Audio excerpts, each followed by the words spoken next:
me real quick. I want to do one thing. I want to put up a.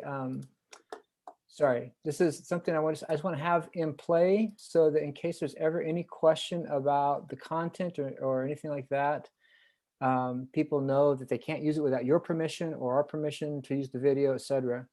And then your information there. And part of that is just a protective measure for everybody involved, and that way there. So I just want to have this on record. Then I can turn off the recording and we can just sit and chat for a bit. Absolutely. Should I try to maybe share my screen to make sure?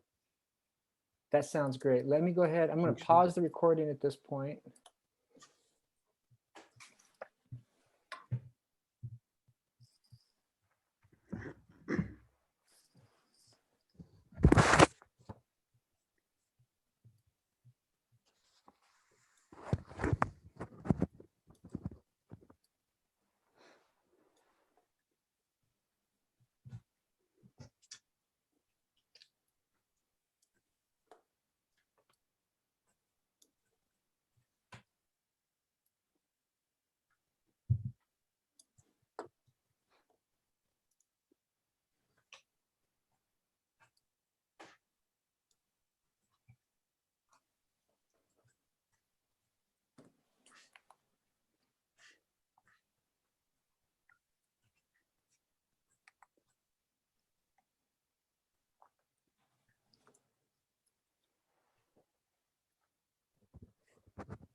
Welcome, Laura. Thanks. How are you? So far, so good. Good, good. All right. Did we have celebrations? We did. Okay. Yeah. Good, good. Yay. Yeah, one down, one to go. That's right. It's a good month for them. Yeah. Well, one of us is more excited than the other, clearly.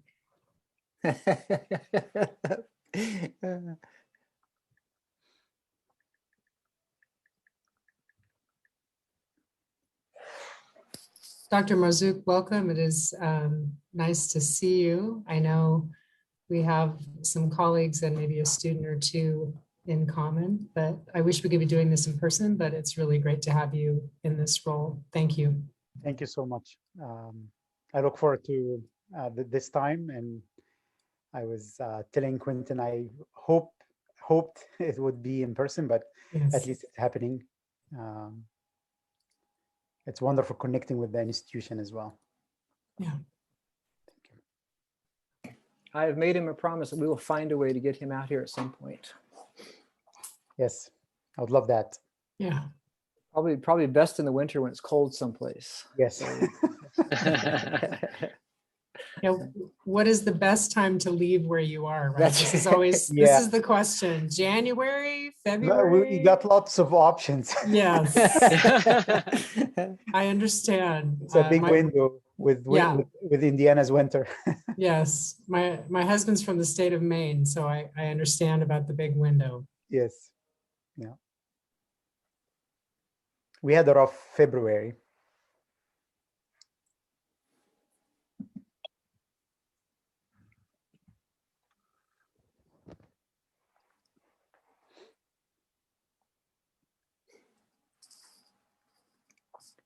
So we'll take just another minute or two and let others continue to come in, and then we'll get started here. A minute or probably 1 or 2 or 3 more minutes.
Dr. Marzouk, we won't hold you much longer. We'll wait just maybe one more minute. I know it's still late in your time zone, so we want to not keep you too long tonight, but I also would like to see if we can get as many people in as possible before we start our announcements and such. So It's totally fine.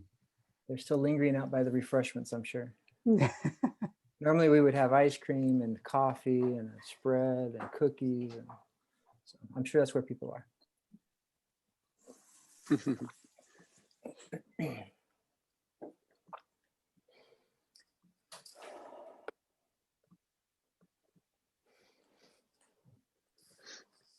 All right.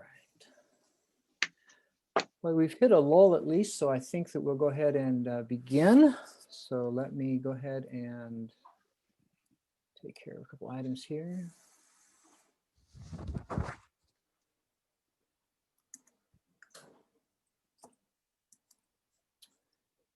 All right. We'll have people that will continue to come in. As they do, we'll certainly welcome them and be glad to have them join us. But for now, let me welcome you to the 2021 Edmund Janzen Lectureship in Biblical Studies. We are so pleased that you've chosen to join us for this evening in this remote format. My name is Quentin Kennison, and I am the Division Chair for the Biblical and Religious Studies Division of the School of Humanities, Religion, and Social Sciences, or HRSS as we call it. Normally when we meet in person, this would be the point in which I would tell you where the bathrooms are located, but since you're in your home, I don't know where they're located. Hopefully you do. So I just make sure. I would encourage you to take some time to grab a cup of coffee, some hot tea, some other refreshment, and be prepared for the blessing of wisdom and knowledge from the Holy Spirit that we have in store for us through our guest lecturer tonight. A real quick word about the virtual format we're using. We do ask that you keep your mic muted during the lecture to avoid any distracting background noises. I would also recommend that you choose the speaker view option that you find in your upper right-hand corner of your screen. The speaker view will allow you to see primarily who is speaking, along with the shared screen that will be presenting the information.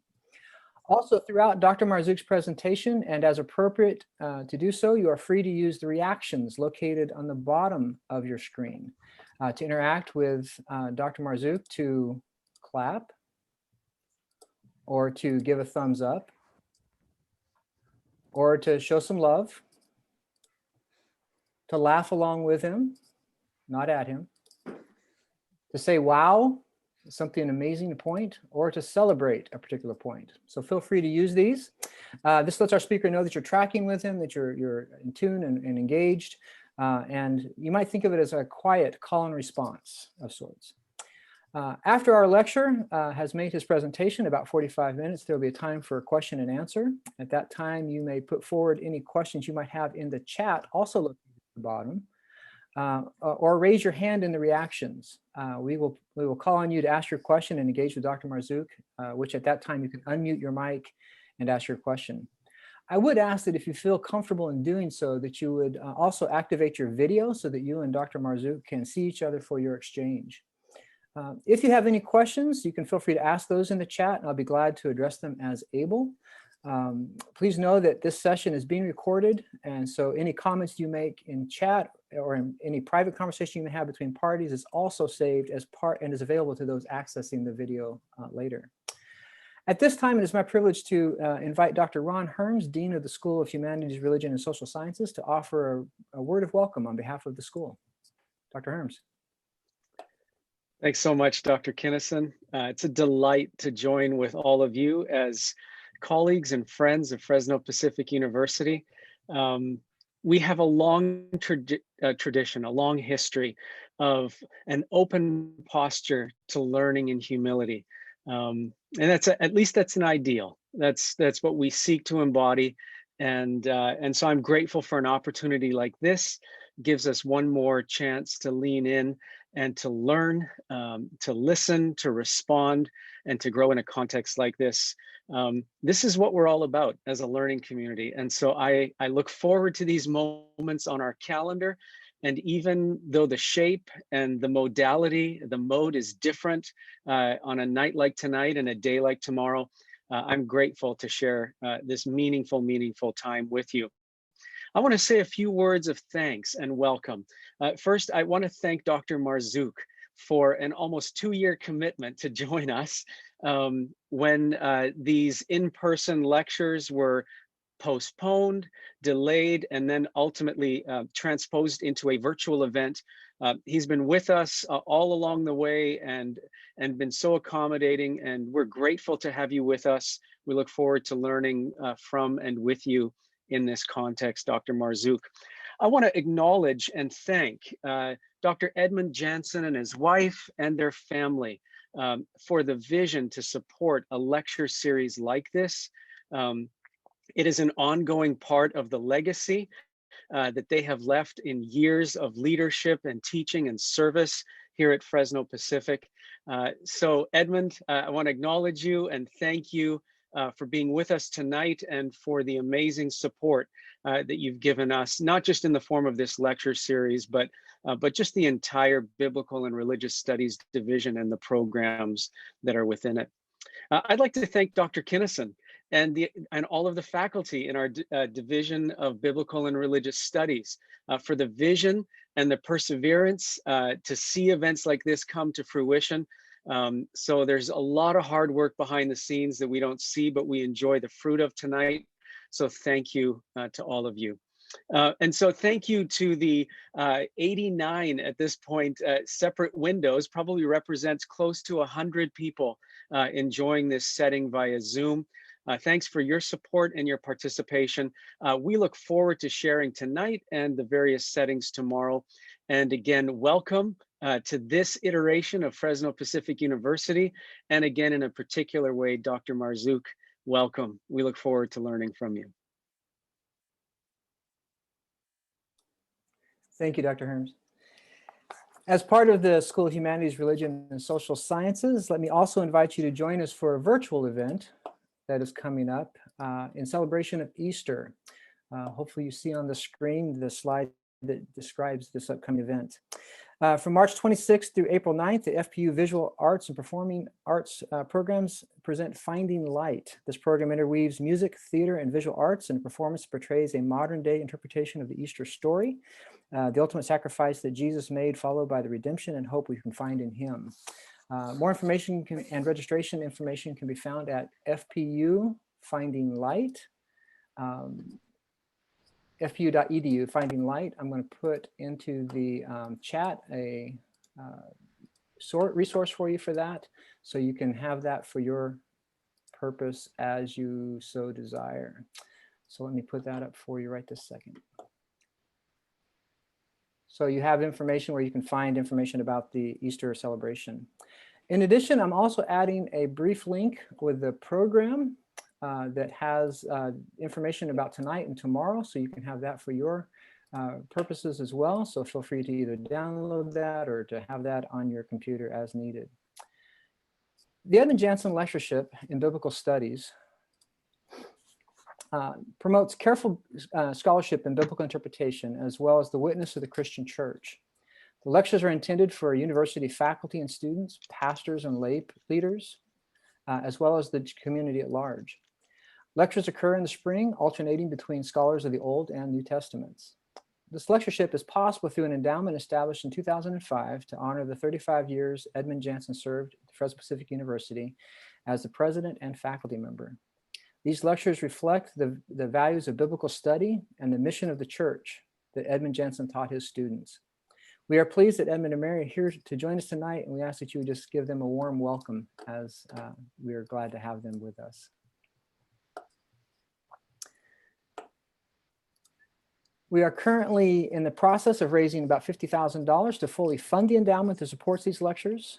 Thanks to the generous gifts of many of you and a wonderful matching gift by an anonymous donor, we are currently about halfway to our goal. So this is very exciting for us. Even in the midst of the pandemic, we've been pleased and blessed to be able to raise about $25,000. These gifts allow us to provide exceptional resources in biblical scholarship to our students, pastors, and churches in the community at large. Thank you to all who have given to this endowment. If you are interested in making a donation, you may do so at the place listed on the screen here, or by contacting our advancement office at the address on the screen. Please designate gifts to the Edmund Janzen Lecture Endowment, And of course, feel free to contact me if you have any questions about how to give to this worthwhile effort. I'm happy to announce also that we have the next year lecture also lining up. And so we are pleased to announce, oh, that's not where I was trying to go. The fun with technology. Give me 1 second to get there. We are pleased to announce that I'm going to stop sharing the screen and then start it again. This is the fun that we have every day in class right now. Most of us, my colleagues, who will laugh at the fact that this is how we do things these days. 1 second. Dr. Lynn Jost is who I'm trying to announce here. Lynn Jost will be our speaker for the Edmund Janzen series next year. We are pleased to announce that he'll be coming to join us on March the 17th and 18th of 2022. This gives us a chance to also highlight some of the amazing scholarship that we have as an institution here locally. So we are grateful for Dr. Lynn Jost and his willingness to come next year. So please mark your calendars for March 17th and 18th of 2022. At this time, we are pleased to have Ms. Brianne Weiss, Director of Diversity, Inclusion, and Spiritual Formation in the Office of Spiritual Formation and Diversity at Fresno Pacific University, lead us in prayer for the evening, after which Dr. Brian Schultz, Associate Professor of Biblical and Theological Studies, will introduce our guest lecturer. Brianne? All righty, thank you, Dr. Q. I invite you all to pray with me as we pray over the lecture today. And so please, however you see fit to pray, how you connect in your faith, please join me. Lord, thank you for bringing Dr. Marzouk to lecture on the themes of migration, conflict, and reconciliation, as he will show through the story of Joseph. And through it, its connection to both migrants and the racial conflict in the U.S. I pray, Lord, over our lecturer and the words and knowledge that he will share tonight, to give us depth and to give us perspective on how to live by your Holy Spirit when it comes to these specific themes and topics. I pray, Lord, for our audience to listen with intent and to learn and to grow in greater understanding of your word, and to lead us into love and empathy and action. Lord, give us ears to hear, Lord, and an open heart as we hear Dr. Marzouk. Thank you. In Jesus' name, I pray. Amen.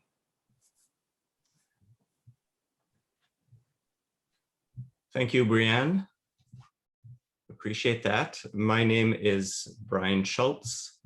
Can I get confirmation that we're able to hear me? Okay, good. Thank you.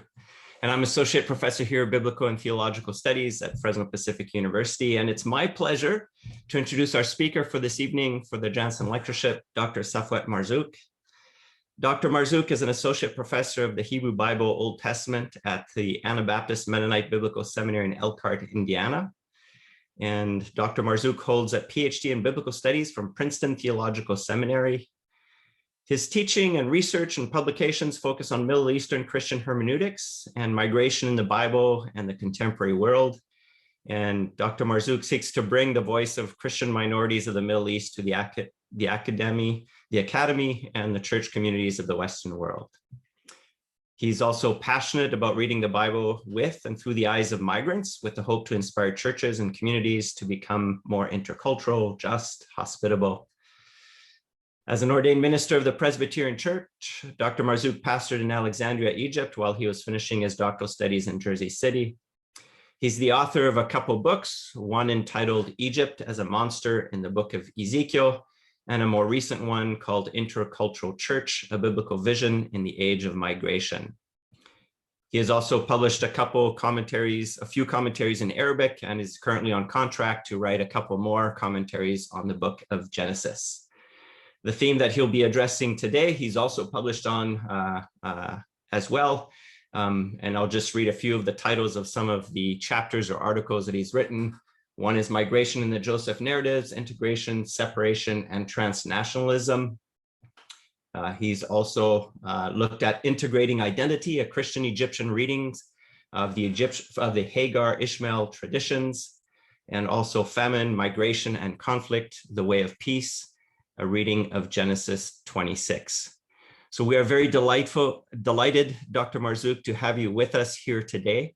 And I invite you now to present your talk, which is entitled The Role of Migration, Empathy, and Power in Transforming Conflict in the Joseph Story. Thank you so much, Dr. Schultz, for this thorough and kind and generous introduction. Good evening, everyone. It is wonderful being with you this evening via Zoom. I had hoped to be with you all in person, but because of the pandemic, it got delayed a couple of times, and now we are doing it via Zoom. But I'm grateful for the technology that is allowing us to be in community and to share ideas and thoughts despite the distance and despite being in our zones of comfort in some ways. I am excited to deliver the Dr. Edmund Janzen Lectureship in Biblical Studies, and it's an honor and privilege to do so. Grateful for Dr. Jansen's teaching, leadership, and service to the higher education. And I want to thank, before I do my talk as well, Dr. Kinnison for 2 years of correspondence, touched his gracious presence via emails, and I'm really grateful for that correspondence. Thanks to Dr. Erms for the welcome, and to Brianna also for the prayer. It's wonderful seeing some familiar faces on Zoom and some names as well, and also making new friends. And hopefully in the future, someday I will be able to visit Fresno in person, avoiding the cold winter of Indiana at some point. Thank you all for being present here, and I look forward to presenting my talk and my lecture. But as I do that as well, I want to acknowledge how difficult this past year has been for many of us, being isolated from people we love, and also being emotionally drained because we cannot be in community. I want to acknowledge that, and I pray that we continue to find renewal and hope as we envision new normal as we return. I pray that we find healing from any losses that we have experienced as individuals or as communities as well. My topic today on the role of migration in creating empathy and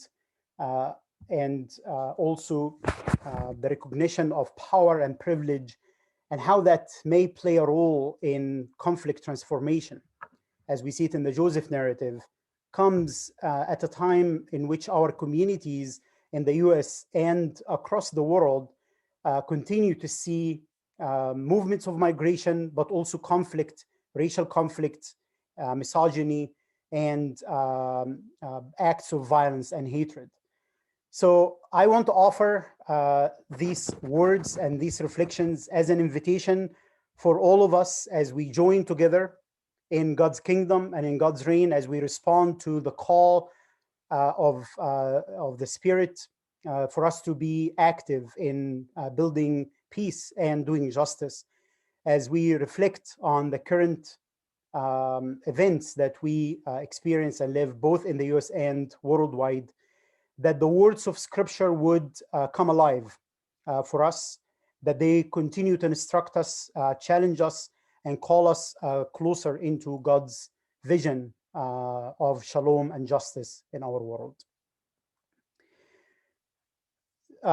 I will begin with a very brief aspect about the history of scholarship on the Joseph narrative, and I hope this will help as a segue into my points that I would like to make about the story of Joseph. For the most part, recent biblical scholarship has focused on the Joseph story as a diaspora novella. But before that, scholars have focused so much on the Joseph story as a bridge between the ancestral narratives and the Exodus story, answering the question, how did the Israelites get to Egypt to actually leave Egypt? So that kind of perspective on the Joseph narrative as a bridge kind of was reductionist for the meaning and the complexity that we find in the book of Genesis chapters 37 to 50.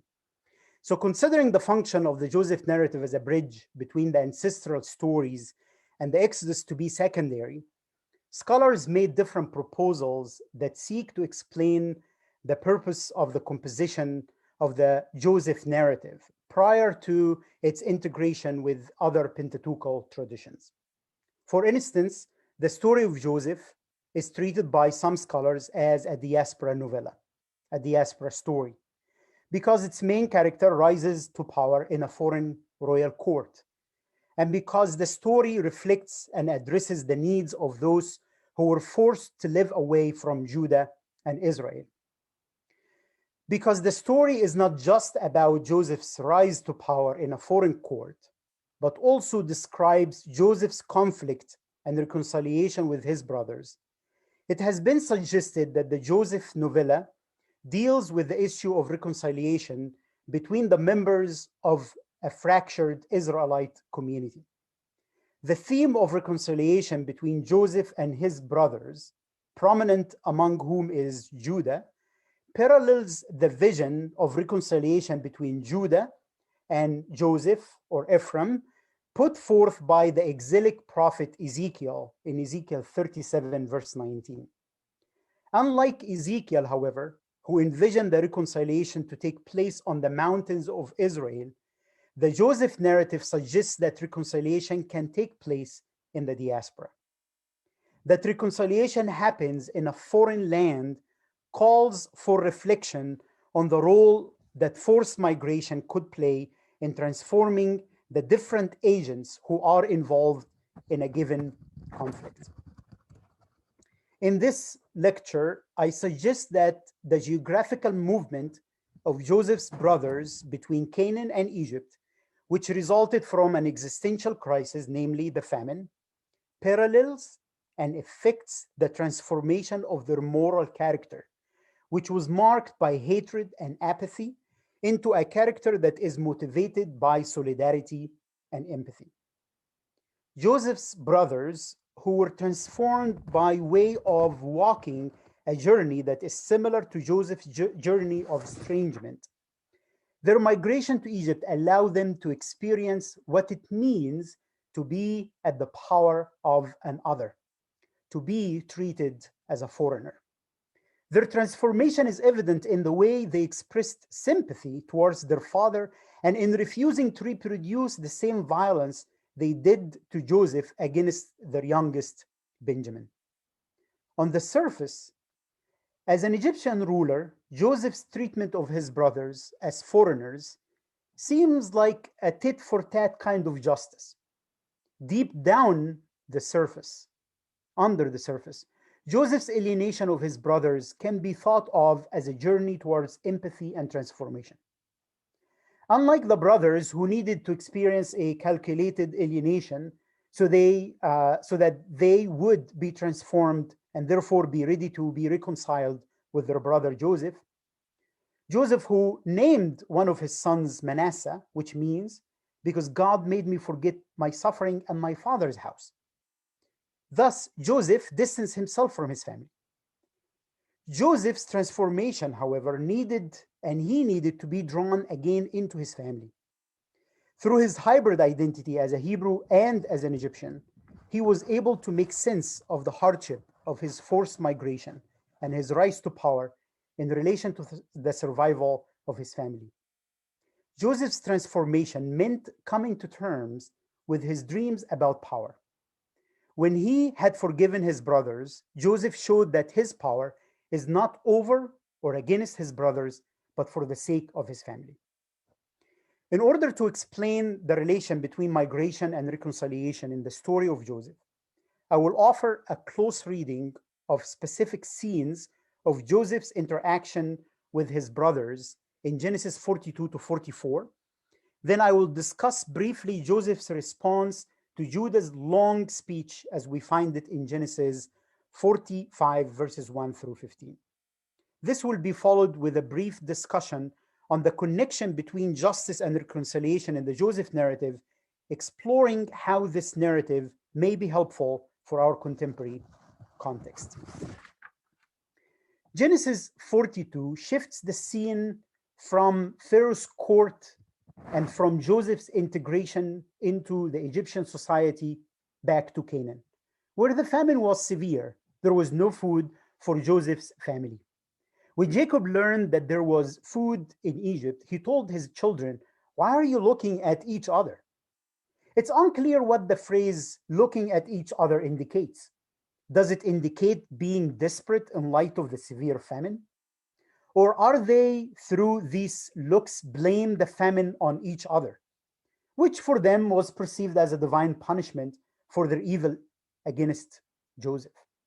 Why are the brothers delaying the inevitable step of going down to Egypt, which is dramatically highlighted by the author of chapter 42, who repeats the pronoun Sham there twice in verse 2?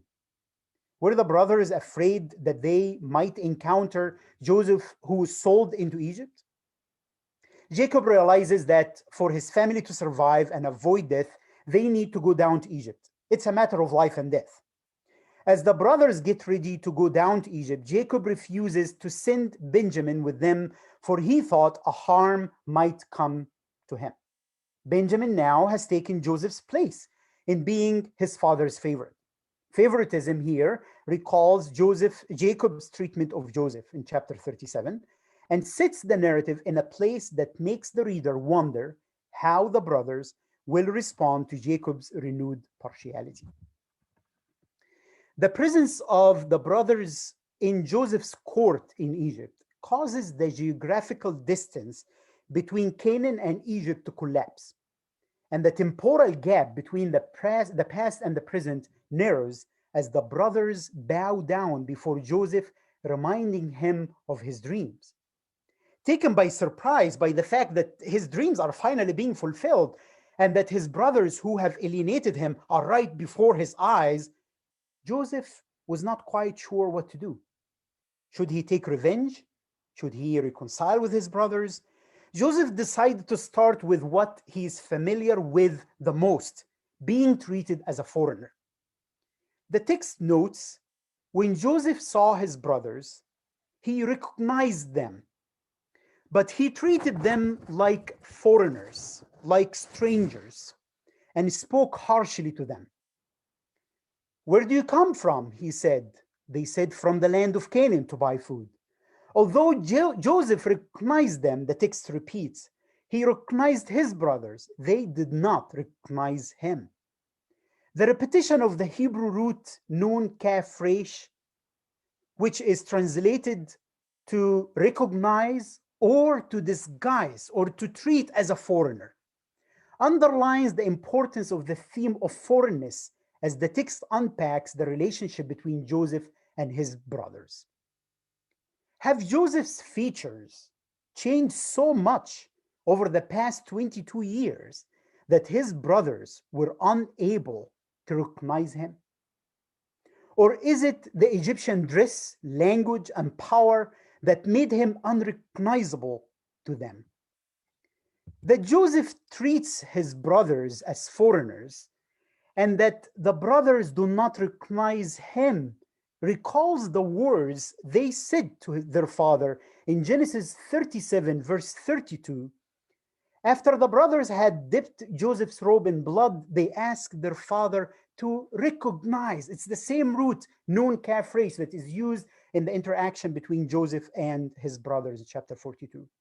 They asked their father to recognize, to find out whether this is Joseph's robe, and Jacob did recognize it as such. Although they knew that it was Joseph's robe, they pretended not to know whose robe it was. Now it is Joseph who acts as if he does not know who they are, although he recognizes them. If Joseph's intention was revenge, one wonders why he would not simply come out as to his brothers with his true identity, to use his power and pay back their violence against him. On the surface, treating them as foreigners is in some way a payback for the way they sold him into slavery. But on a deeper level, it is possible that this process of estrangement holds more fruit for the relationship between Joseph and his brothers beyond a tit-for-tat kind of justice. The farther Joseph positions them away from himself, by treating them as mischievous foreigners, the closer they are drawn to him as they walk the journey of alienation that he had experienced. When he treated them as foreigners, called them spies, cast doubt on their honesty, imprisoned them, kept one of them as a bargaining chip, put them in a situation where they have to ask their father for the impossible, namely bringing Benjamin down to Egypt, Joseph put his brothers in a place where they can connect their plight with Joseph's plight. In Genesis 42, verse 21, the text reads, "They said to one another, 'Alas, we are paying the penalty for what we did to our brother. We saw his anguish when he pleaded with us, but we would not listen. That's why this anguish has come upon us.'" Confessing their guilt, the brothers see their experience in Egypt in light of what they had done to Joseph. This is evident in using the same root, tzadeh reish reish, to describe their and Joseph's plight, anguish. Their confession takes the reader into Joseph's emotional state, which the narrator did not previously expose. When Joseph was thrown into the pit, and when he was forced to migrate, what deepened the wound in his soul was that his own brothers, who looked deeply into his pain, refused to listen to his outcry for mercy. No wonder the narrative repeatedly reports Joseph's emotional outbreaks and breakdowns every time he encounters his brothers. The point that the brothers' journey to Egypt is a journey from apathy to empathy is reinforced by the many parallel themes between Joseph's descent into Egypt and their descent into Egypt. But before I show you some of those parallel aspects, it's really important to get into the theme and aspect of what empathy is. Empathy is feeling what someone else feels, imagining oneself in another situation. But for empathy to work in a way in which one does not hijack the experience of the other, there are three essential features for empathy.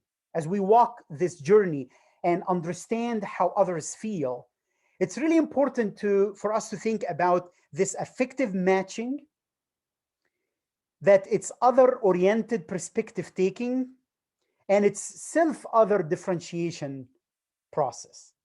In that, as we consider empathy, as we reflect on how the brothers walked a similar journey like that of Joseph, it's really important as we try to foster those empathetic responses to those who are suffering, is that we try to understand their own emotions and not only how we would feel about it, but rather how they would feel about it. So the transformation that is happening to the brothers as they walk this journey that Joseph walked is that they are now also learning how to see the world as Joseph might have experienced it. This process that the narrative unpacks is not just happening by using the same root about being treated as a foreigner or the words around agony and anguish that I just highlighted, but there are many other aspects in the narrative. I will just list them, but I invite you to continue to read the narrative to unpack those ones. The point that the brothers' journey to Egypt is a journey from apathy to empathy is reinforced by the many parallel themes between Joseph's descent into Egypt and their descent into Egypt. I have already pointed out the use of the verb nun kaf resh, which to be recognized or to be treated as a stranger.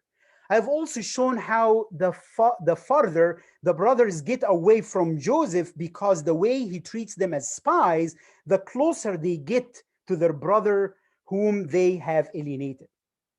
I believe that there are other markers in the narrative that support this argument that the brothers are set on a journey to see the world through the experience of Joseph. I will just offer these kind of literary observations in passing due to the time. The use of the word money or kisef, silver, is mentioned 20 times in Genesis 42 to 45 in relation to Joseph's brothers, which is exactly the same number of money they received for selling Joseph. That the brothers are going to Egypt with Benjamin, the second Joseph, carrying with them a little balm and a little honey gum, raisin, pistachio, nuts, and almonds, echoes the descent of the Ishmaelites to Egypt, who had Joseph with them, and they were going down to sell gum, balm, and raisin. Cast in this way, the brothers' complex identity, both as family and as outsiders, exposed. The notion of seeking shalom, showing graciousness or denying it. The brothers' meal in Joseph's house paralleled the meal that the brothers ate in the field while their brother was in the pit. Joseph and his servant developed a plot in order to find out whether the brothers have changed or not. By putting his cup of divination in the sack of his brother Benjamin, Joseph confronts his brothers with two realities. First, Joseph's religious identity has taken on new elements as he practices divination. His otherness is not just marked by clothing and language, but by something even deeper, namely practicing divination. When Joseph announced that he would make a slave the man with whom the cup was found, Judah draws near, asking the Egyptian master, he doesn't know that it's his brother, he asks the Egyptian master not to get angry, and he asks to say a word, which turns out to be one of the longest speeches in the book of Genesis. Judah expresses his willingness to take the place of his brother Benjamin, the second Joseph, so that he would follow through with his vow to his father, and so that he would save his father's life. Judah, who initially saw no benefit in killing his brother Joseph, so he decided to sell him into slavery, is now willing to become a slave himself, so that he would save his brother and his father from slavery, death, respectively. Judah's willingness to take Benjamin's place underlines the transformation that happened to the moral character of the brothers. Their acknowledgement of their guilt towards Joseph, which they uttered in chapter 42, verse 21, takes a concrete form when they refuse to do the same cruelty that they had done to Joseph that they would do to Benjamin. Walking the journey of their brother Joseph, seeing the world through his eyes, through the eyes of Joseph and their brother, played a significant role in their moral transformation. The migratory journey between Canaan and Egypt symbolizes a journey from apathy to empathy, by way of experiencing what it means to be an other. But the transformation of the brothers put Joseph in a place where a change is demanded of him as well. The situation that Joseph created and the other-oriented response of Judah ended up being a test for Joseph himself. Let's think about it this way. If Joseph leaves Benjamin behind, if Judah leaves Benjamin behind, he will be held guilty before his father for the wrong reason. If Judah takes Benjamin's place, he will save his brother and his father, but he will be held accountable before Joseph for something he did not, because neither Judah nor Benjamin had stolen the cup. If Joseph arrests Benjamin, then he would become similar to his brothers in bereaving his father of his children. If Joseph arrests Judah, then he would be unjust, punishing Judah for a crime he did not commit, or at least for the wrong crime. Now that Judah showed a concrete sign of moral transformation, the possible end to the cycle of violence lies in Joseph's power to forgive their wrongdoing. In response to Judah's moving speech, Joseph could not hold himself. After dismissing everyone present in his court, Joseph made himself known to his brothers. Although Joseph held political and economic power, and although he seemed to be in control of the threads of the story, in response to his brother's transformation, he has become vulnerable. Exposing his identity could instigate their fear of Joseph's revenge. But by letting himself be known to his brothers, he volitionally removes the mask of a harsh ruler to see the face of a wounded brother, who from a place of power opens the door of reconciliation to advance. As Joseph develops his self-introduction to his brothers, I am Joseph becomes I am Joseph, your brother, whom you have sold into Egypt. Earlier in the narrative, Joseph named one of his sons Manasseh, which means because God made me forget my suffering and my father's house. Now, Joseph reclaims his brothers and his father's house as family by doing so. He comes to terms with his hybrid identity as both a Hebrew and an Egyptian. Furthermore, in these two phrases, Joseph holds together in tension the depth of the division and conflict, as well as the hopefulness for reconciliation and healing. I am your brother, Joseph, whom you sold into Egypt. In these two phrases, Joseph holds together in tension the depth of the division and conflict, as well as the hopefulness of reconciliation and healing. That siblings decide to sell their own flesh exposes how powerful jealousy and hatred can be. Prior to being threatened by the death of famine, they fell prey to their hatred. And before they were temporarily thrown into prison in Egypt, they were held captives by their jealousy. The phrase, I am your brother, whom you have sold into Egypt, also highlights the possibility of reconciliation. Despite the trauma that Joseph had experienced at the hands of his own brothers, he still calls them brothers. It's the family bond that was severely broken, and now it is the same kind of relationship that can mend the wounds.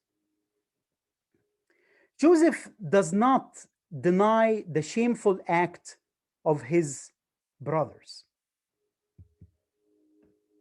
Joseph does not deny the shameful act of his brothers when they sold him into Egypt.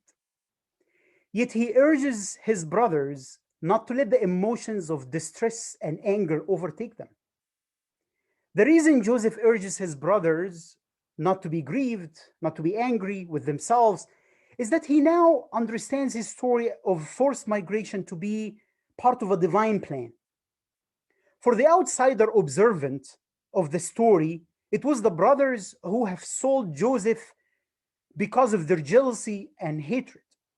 But for Joseph, the forced migrant himself, who sees the narrative from the view of a resilient migrant, he believes that it was God who has sent him. Joseph's way of interpreting his migration story keeps in tension the abhorrence of the brothers' act, namely selling their brother, an act that intended to dehumanize Joseph by turning him into an object to be possessed.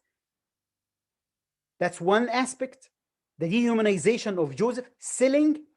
But it also holds the other aspect, which is the divine intention of sending, which treats Joseph as an agent, as a partner who works with God to turn death and slavery into life and prosperity.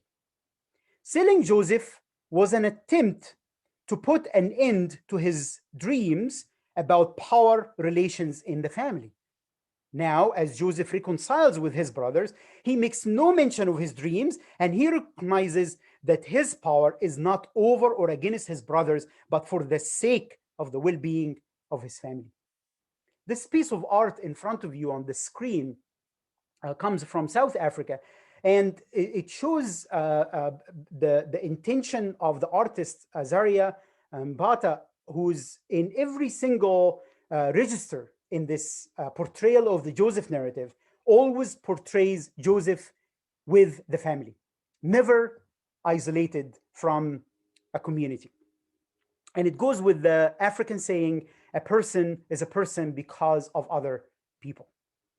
So as Joseph seeks reconciliation, he recognizes that the power that he possesses now is not over or against, but for the sake of his family.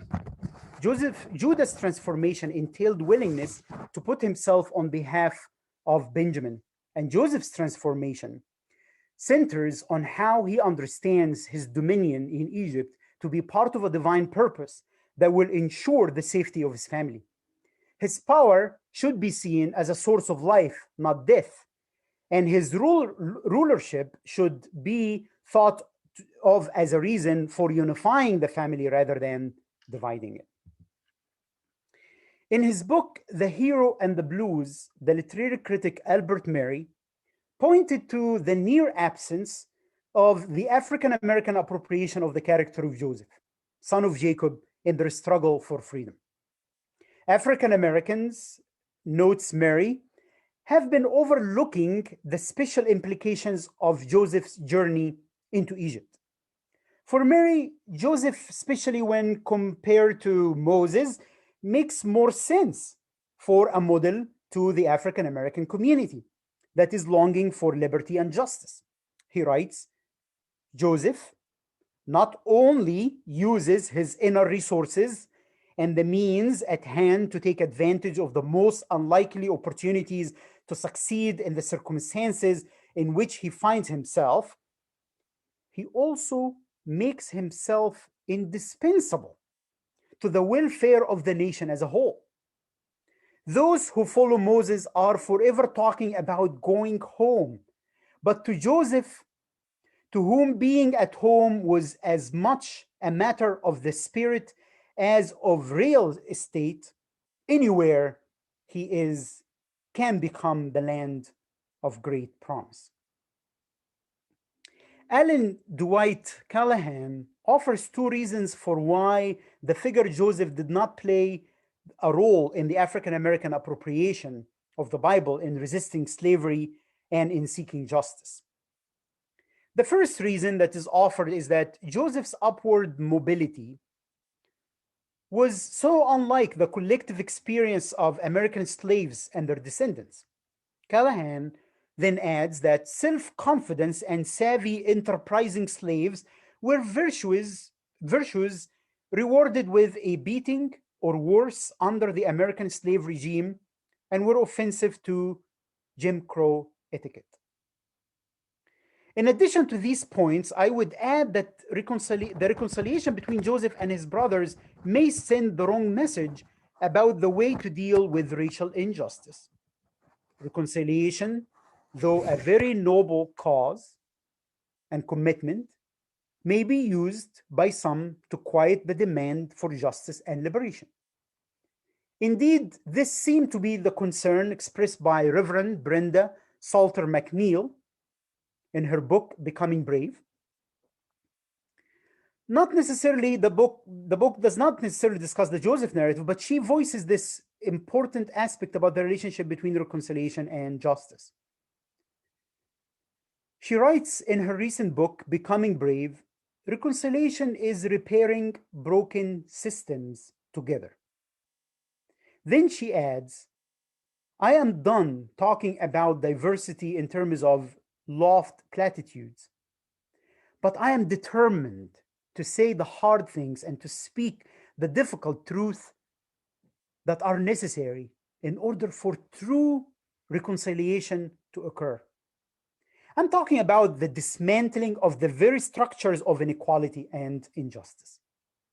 By looking closely at the flow of the Joseph story, I believe that this concern about the relationship between reconciliation and justice can be addressed, and even further, we might find wisdom that we can draw from the Joseph narrative that would draw us and brings us closer to a restorative justice.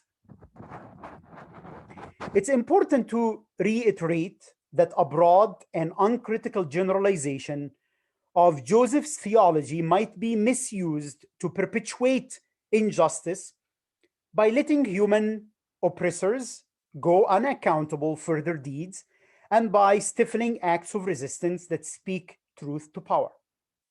Therefore, it is important to make the following observations. First, Joseph's reconciliation and forgiveness of his brothers followed the moral transformation of the brothers, which I believe is clearly expressed in Judah's willingness to take the place of Benjamin.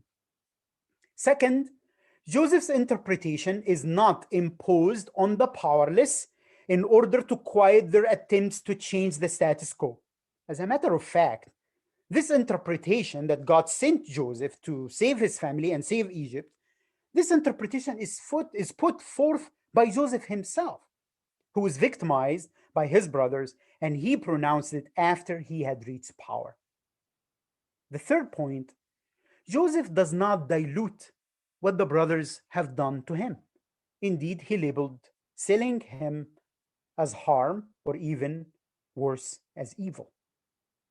Fourth, Joseph comes out with this theological conclusion not in order to liberate his siblings, not only in order to liberate his siblings from feeling guilty, but in order to liberate himself from the need to revenge.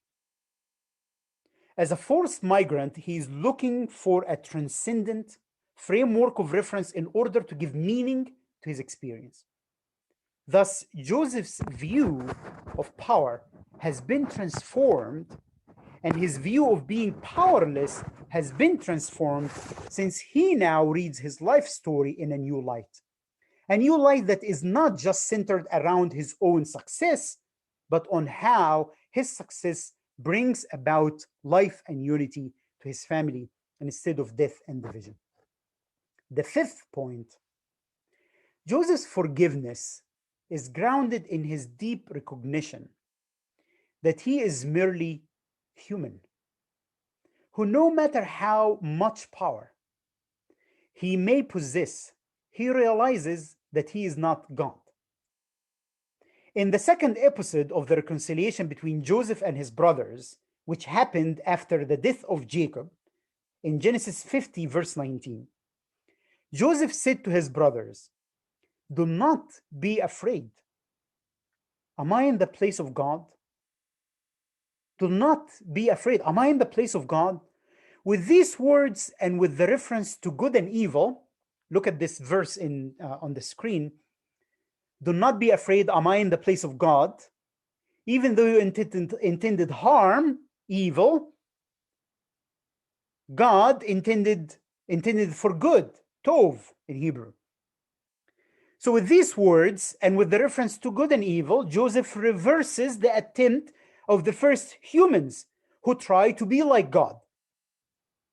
Knowing good and evil, which recalls the narrative at the beginning of the book of Genesis, knowing good and evil, breaking the cycle of violence, is grounded in humanity, knowing its place in relation to the Creator God.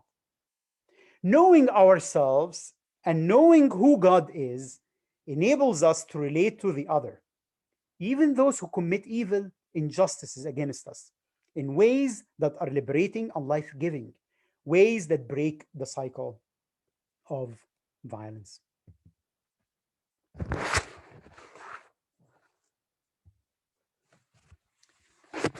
To summarize and to conclude, in this lecture, I suggested that interpreters of the Joseph narrative do not have to choose between the two major themes that are prevalent in the novella.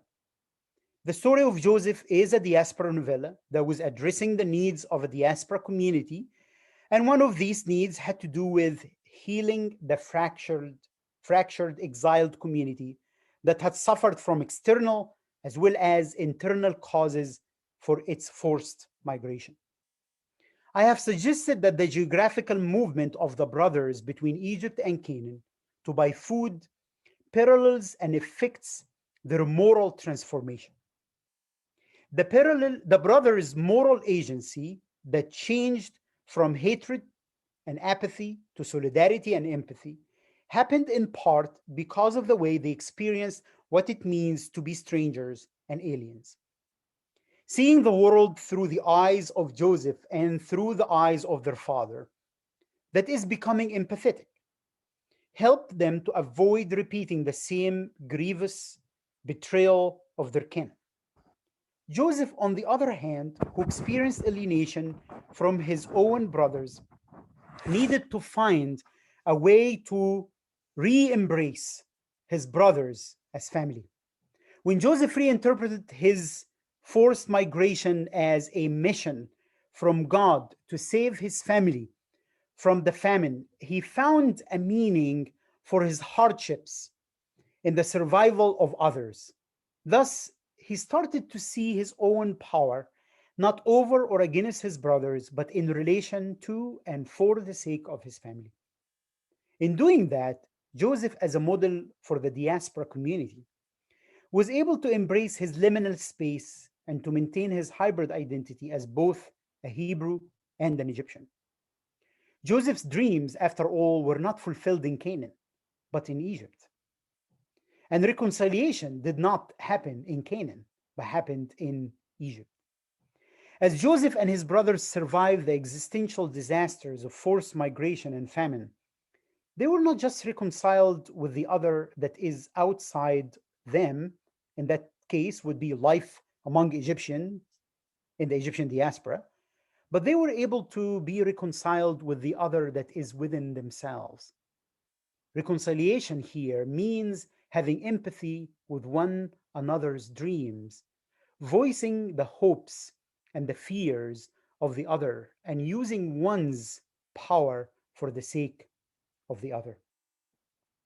And one of the things that I invite you to be thinking about and reflecting on as a way of where do we take it from here is this invitation by Sarah Cobb on speaking of violence, the spaces that we are called to create as faith communities for people to tell their narrative, for people to speak of the violence that they have experienced, for people to be able to listen to one another in ways that are safe, in ways that are life-giving, and in ways that actually lift up the voices of those who have been marginalized, to give space for healing and reconciliation coupled with justice and shalom making would take place and would be realized. Thank you for your attentiveness and for listening to my lecture.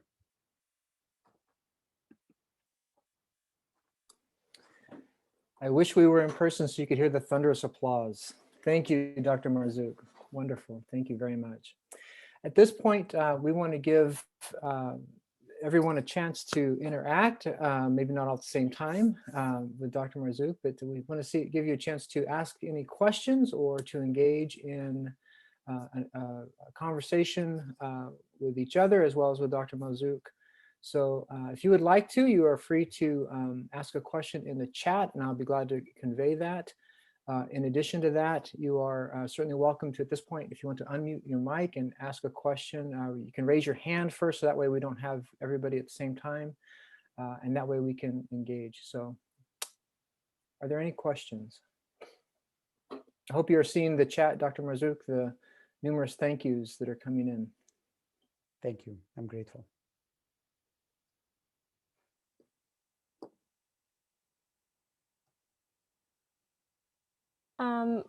Hi. Go Just ahead, real Mariana. quick, I'm not familiar with like the whole story, but you mentioned the flaw of Joseph's story. Can you tell me what that flaw is, or is it just the basics of him forgiving? The flow of the story. Mm-hmm. Yes, absolutely. So this is one of the interesting stories in the book of Genesis, and surprisingly, it actually takes more chapters than the child of the promise, Isaac, for example, which is really interesting. Like we hear a lot about the promise to Abraham, and then we probably have just one chapter of Isaac, chapter 26. But then we have about 14 chapters, long chapters of the story of Joseph. He is Jacob's son, and out of 12 sons and their sister Dinah, Joseph is kind of the youngest, the favorite of his father. There's lots of hatred and jealousy. His brothers tried to get rid of him. They thought about killing him, but then they decided maybe selling him to the Ishmaelites who are going down to Egypt would be a better idea. And he ends up in Potiphar's house. Then he is accused of rape. He goes into prison. Then he interprets dreams. Then Pharaoh appoints him to be kind of the supervisor of this plan of saving Egypt from the famine. And then his brothers show up. And that occupies, in some ways, the heart of the narrative, chapters 42 to 44, and so on. There are lots of really interesting things happening in the Joseph narrative as a diaspora story, as a story that is written in order to reflect the needs and the realities of the people of God at a time when they were forced to leave the land of the promise and go. Some of them went actually to Egypt. This is the slide that I kind of like skipped over really quick. There is a connection that I see between the Joseph story and the text in Jeremiah chapter 42 to 44, where Jeremiah is telling the Judeans, people in Judah, do not go to Egypt. If you go to Egypt, you will find death. If you go to Egypt, you will experience terrible disasters. I think the Joseph story is responding to Jeremiah and saying, no, life in diaspora can be a life-giving.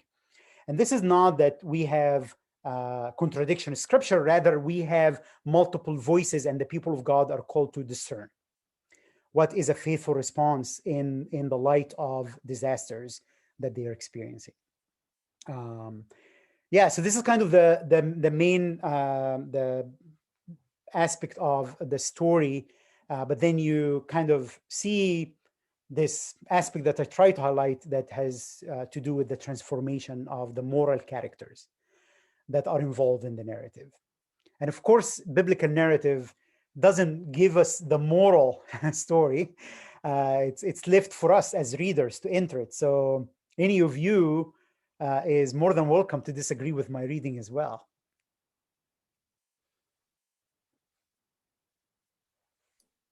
Thank you, Mariana, for asking. Other questions, comments?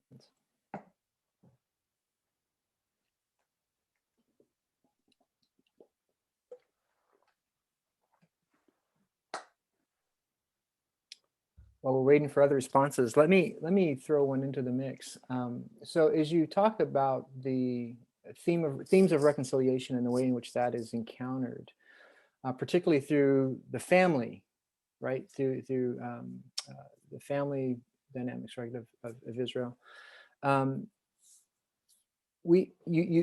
begins in one part of the story and ends in the back part of the story, and there's this middle section where Joseph is in Egypt and sorting things out and what happens here. And there are a number of events that happen there where broken relationships are encountered. do you get any sense that there are similar themes of reconciliation or reorientation or empathy and such in the midst of those stories as we move through the process? Yes, thank you. So there are broken relationships. There is abuse of power that happens in the narrative. So we have the episode of Joseph in Potiphar's house, who doesn't get a voice at all to respond to the accusations. And although he prospered, and the text notes that Yahweh, the God of Israel, was with Joseph, and in that narrative, we actually have some sort of a fulfillment of God's promise to Abraham that in you I will bless the nations of the earth, because Joseph becomes actually a source of a blessing to Potiphar. But Joseph then does not experience empathy or sympathy or any of that, where his narrative is not believed or not even heard, actually, and is thrown into prison. But then things get different a little bit in Pharaoh's court, where in chapter 41, Pharaoh and Joseph become kind of vulnerable, where Joseph tells the cupbearer, remember me when you when you become like go back to serve Pharaoh. And so he expresses his vulnerability and his need. And Pharaoh, the powerful king of this nation, right, he tells him, I don't have anyone to interpret the dreams to me. And they each see the other, who's different religiously and ethnically and economically and in terms of power, as an instrument through whom God is actually bringing well-being to those who are going to experience the famine. So there are these places where power is relinquished, integration happens, but it keeps on opening and raising other questions. How much did Joseph integrate or assimilate? And I'm leaning more towards integration, because it seems like even though he was struggling with maintaining both the Egyptian and the Hebrew identity, he still, after all, called his family and claimed both aspects of identity. Yeah. But if you continue to read in the story, this is a more neglected episode in the story, chapter 47. Joseph, as a migrant who became powerful, and this is something that, as someone who works on migration in the Bible, it's really important to also, as we see migrants as agents of change. As a migrant myself, I ask myself, what do I do with power? If I, like Joseph became the second important person in the Egyptian bureaucracy, right, then when the Egyptians were hungry, he's providing for his family. But when the Egyptians were hungry, he actually started to have them pay, and then he took their livestock, and then he even enslaved them for Pharaoh. This text is usually understood as an explanation for why there is a taxation in Egypt, kind of like, a way for the Israelites to understand this taxation system. But the way I read it in relation to the whole question that we're thinking about around power, what do I do with power? And that also can be raised for migrants. Not to say, like that the xenophobic discourse that says, migrants are taking our jobs, and that tries to do that. But as we see ourselves as migrants, we see ourselves as agents. We need to ask ourselves, how are we using whatever kind of power we have to advance justice in the context that we are part of, and not to buy into the economic systems that oppress people. Thank you. Yeah, it's a relevant word, particularly the day after St. Patrick's Day, right? With the Irish, yes, and some of the ways in which that dynamic plays out. Yeah, absolutely. And how migrant communities sometimes, with the assumption that to fit in, then we buy into the dominant culture. Right. And reading these scriptures as migrants and as host communities will invite us to reflect on these power dynamics in ways that I hope will empower us to live morally and to seek reconciliation and justice in these communities. One last thing that I want to say in response to your question, because I find the story of Joseph really interesting in the place where it is in the flow of the narrative between Genesis and Exodus. So we look at, the larger picture. We have Hagar, who's an Egyptian, and Ishmael, who is a hybrid child, half Hebrew, half Egyptian, get cast out from Abraham's tent. And then you continue to read in the narrative, it gets flipped, where it's the Egyptians who are oppressing the Israelites in the Exodus narrative. I find that the Joseph story, and this is why I want to connect it with what you raised, Quentin, on this question between migration and reconciliation and what's happening, because I think what the Joseph story is also talking about, although the reconciliation is happening between Joseph and his brothers, but because he's still an Egyptian in some way, because of his power, because of his place in the Egyptian bureaucracy, because of their need for an interpreter, his dress, that they did not recognize him. He is this person who is in between the Hebrew and Egyptian identity that I think mediates between the stories of Hagar and the stories of Moses and Pharaoh and Exodus, where the relationship is completely broken. And it's just a matter of oppression and casting out. In the Joseph narrative, because Joseph, yes, he's Hebrew and he reconciles with his brothers, but he's also an Egyptian. So when they are reconciling with him as a hybrid person, they are reconciling not only with a brother in the family, but even an outsider that is without the family, not just within the family. Yeah, thank you. Other questions?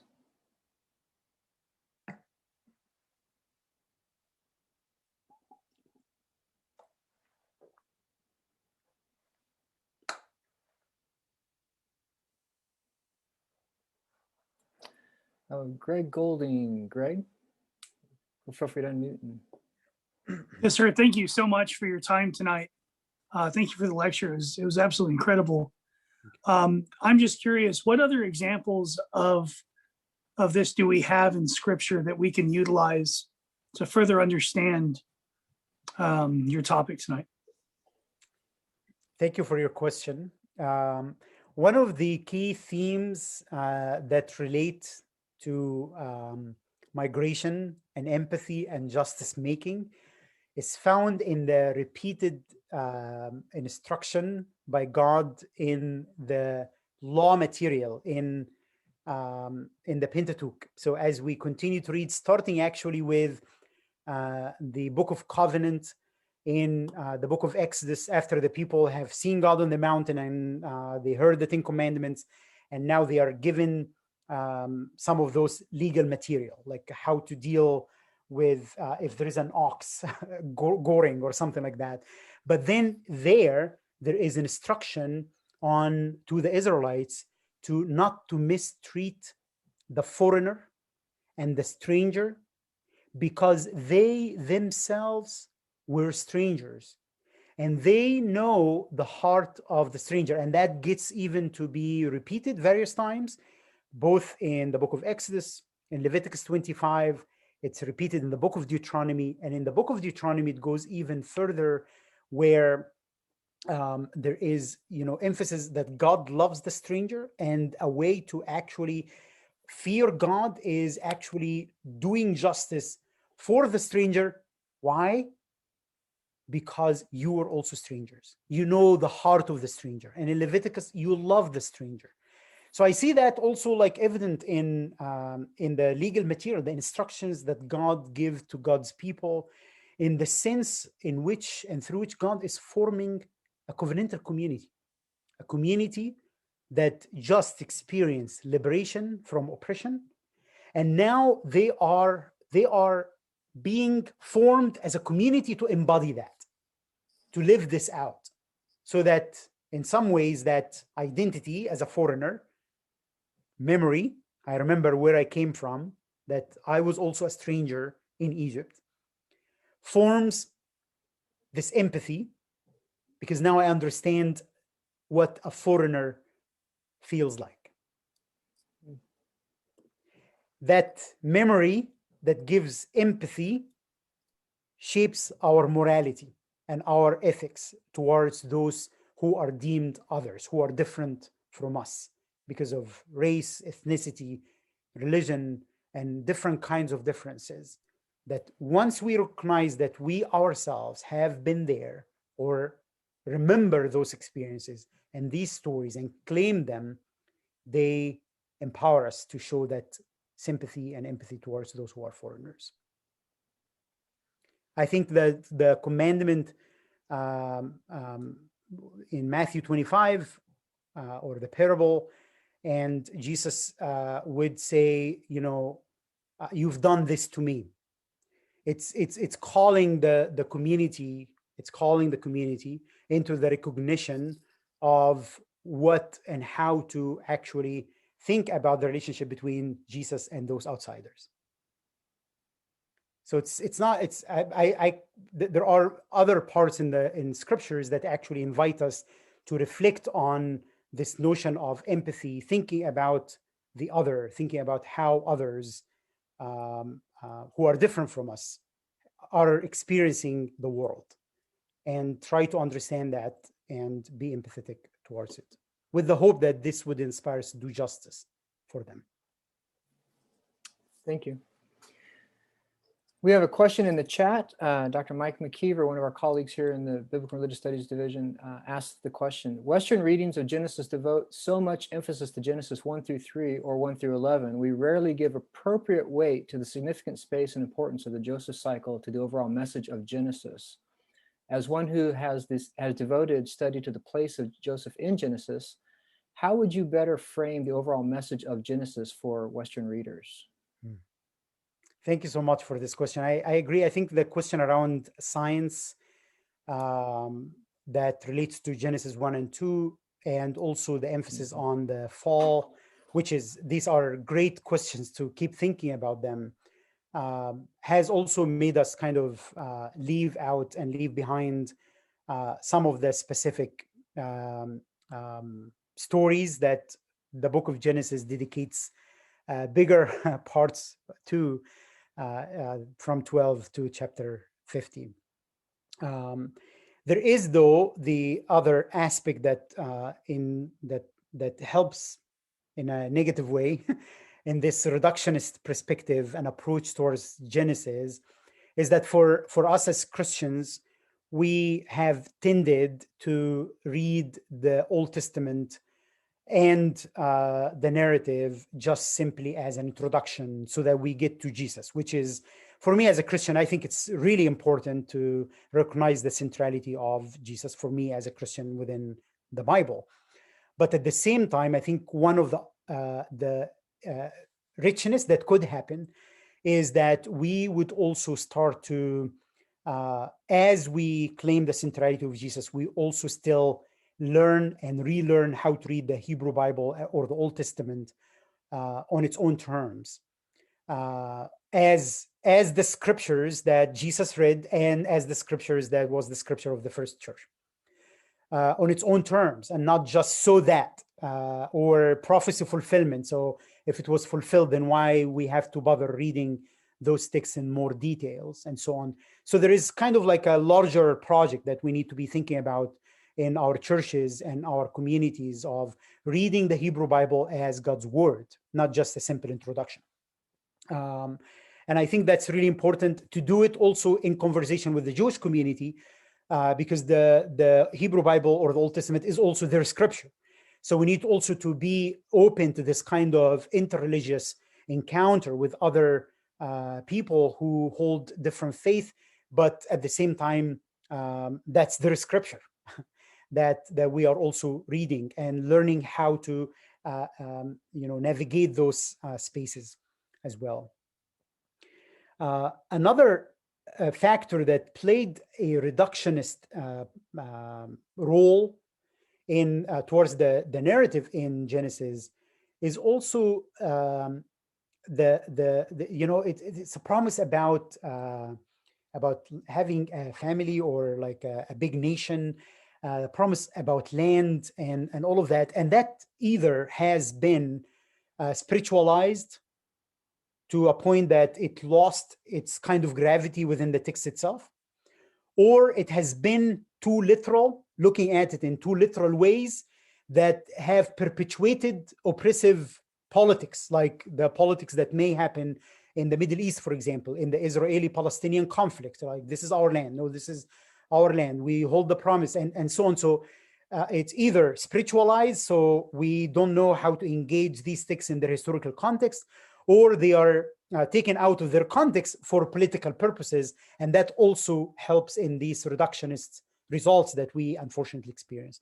I think one important way to reclaim these stories is to read them as ways through which God is unfolding God's story with the world. So I do want to keep Genesis 1 and 11 because it gives us this kind of cosmological aspect. But then it shows us also how God works in concrete ways, in specific contexts. And in those specific contexts, it's a very complicated family.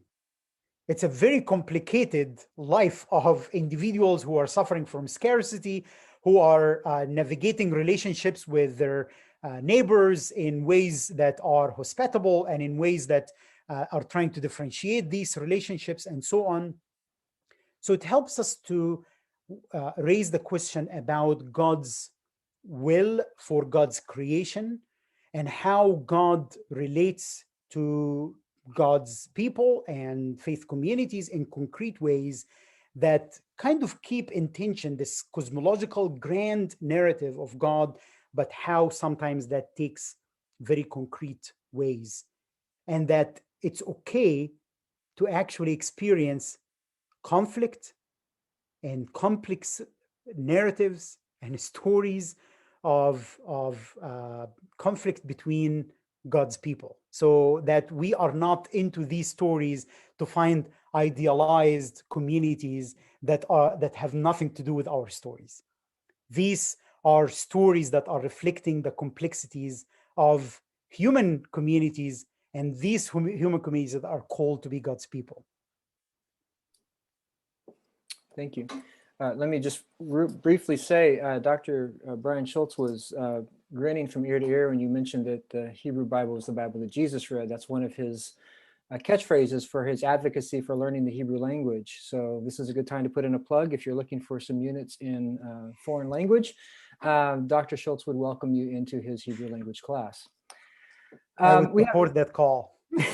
I figured you would. We have 3 additional questions. We're almost up against our time. I'm going to list out the questions one at a time, let you answer them, but I want to let people know we're up against our 8:30 time frame. So these probably should be the last 3 that we have. So let's just go that route, unless somebody just has something that blows the whole thing up and we keep Marzouk up till Dr. Marzouk up until 1 or 2 in the morning his time. This question from Dr. Ron Herms, given the ambivalence towards the Joseph cycle that you described in the African-American interpretive tradition, can you imagine a way forward in reclaiming this narrative in those communities? Would this require a majority American culture to inhabit the Judah role in order to substantially move toward greater reconciliation? From your perspective, what might that look like? Yeah, thank you for this question. It's part of it is hard to answer because it's I want the African American community to to have their own voice in this, whether they want to claim it or they still feel the distance between the narrative because of again the points that Dr. Callahan have highlighted, like kind of the disparity between the Joseph's rise to power and the experience of the African American community that continues to experience injustices and racism. But I think if I were to, because I'm an American citizen, I'm from Africa, so I kind of touch a little bit on the African American community without also like, I try to be very cautious with this because I don't want to hijack the narrative of African American communities who have been in the country for hundreds of years and have experienced slavery and segregation and horrific horrors that I personally did not experience. But if I were to reimagine with the African American community how this narrative can be reclaimed, I think the point that Dr. Erms highlighted, this point of Judah, who is in some way, I mean, in the narrative, we don't have like repentance in the way we expect it, of like, they like, coming to the pulpit, coming to Jesus moment. But there is certainly a remorse that is reflected in the words they have said and in front of Joseph, although they didn't know that Joseph can hear them, and also his willingness to take the place of his youngest brother. I think that is a huge need in the dominant culture, white culture, where people who have possessed power for a long time to relinquish that power for those who have been marginalized and pushed to the side. That is a significant aspect as we seek reconciliation and justice. This recognition of the harm that has been done in the past and how it continues to manifest itself in our systems and in our interpersonal relationships. And I think there is that other aspect that Dr. Mary in the book, where he was kind of complaining why the Joseph narrative did not take that story. And in the project 1969 that the New York Times published because of the 400 years, one thing that struck me in one of the episodes on this podcast is also how, at least the author of this podcast was reflecting on what it means to claim, African-American identity and also being an American. And what does that mean in terms of some people who may experience some sort of power, but also as we continue to try to strive for justice for those who are still marginalized and oppressed. In the sense that maybe also Joseph, although, yes, it's not like Moses who liberated the people and took them out of Egypt and marched towards the promised land, that Joseph also would be a figure for people who have been marginalized and pushed to the side to aspire towards, that Joseph would give them hope in some ways that, justice will come, empowerment will come. Yes, it's been too long and we want justice to happen here and now, but we trust that God is at work. We trust that when people use their power like Pharaoh, when people relinquish and repent and seek moral transformation like Judah, that those who have been marginalized and oppressed can make this place where they experience hardship, can make it their home and can prosper in it and can make it prosper because of who they are and what they can bring and contribute of wisdom and knowledge of God, especially those who have been marginalized and deprived of agency. Thank you. Dr. Laura Roberts says, thank you so much for the provocative work. Can you say more about how Joseph's hybrid identity and other sites of hybridity and messiness in the story may be resources against reductionism and identifying self versus other, or the danger of a single story? Oh, thank you so much. This is one of my own journey. I got into studying the Old Testament because at some point in my journey with God and reading the Bible and claiming the Bible as scripture, I struggled with how Egypt is portrayed in the Bible. And part of that tension had to do with either claiming the political identity, I'm an Egyptian and Egypt is the bad guy in the Bible, and the Bible portrays Egypt as evil, so why do I bother to read the Bible? But then the other side of me was I'm a Christian, and I believe in the Bible as God's word for us as faith community. So how do I wrestle with this? And that's one of the reasons I continue to work on the Hebrew Bible. And one of the things that was kind of liberating was actually the very point that you raised in your question, which is embracing this hybrid identity. That identity is not a finished project, that it's porous, that it's not rigid, that it may actually contain contradictory elements in them. And it is hard. It is hard to do that because, living in liminal spaces and living in tension is harder than assuming or thinking or believing that this is my identity and this is how I operate. As a matter of fact, I don't think there is such a thing as pure and rigid identity. All identities are hybrid, or at least multi-layered in many ways. We just choose to highlight one layer and claim that layer as the center of the way we define ourselves. And that sometimes happens actually out of fear. And the more out of fear we define ourselves, unfortunately, the more we lose from those layers. That makes us more enriched as God's creatures who have multiple experiences and multiple aspects about who they are that actually enrich who they are. So in the Hebrew Bible, the question around identity, even when the Israelites seem to be, oh, this is our identity over against the Egyptians, oh, this is our identity over against the Canaanites, more narratives are actually betraying that.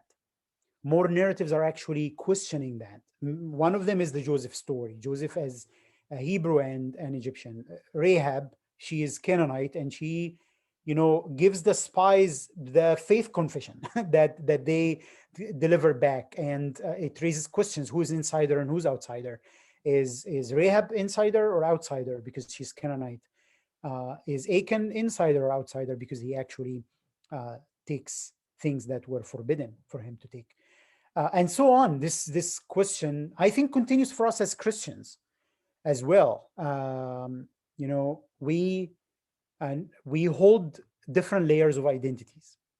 And one thing that I've learned that I would like to share with you very briefly in continuing this question is, because of intersectionality and the multiple aspects of identity, I ask myself, and I invite different communities with whom I work on that question to ask, in what aspect of my identity do I hold power?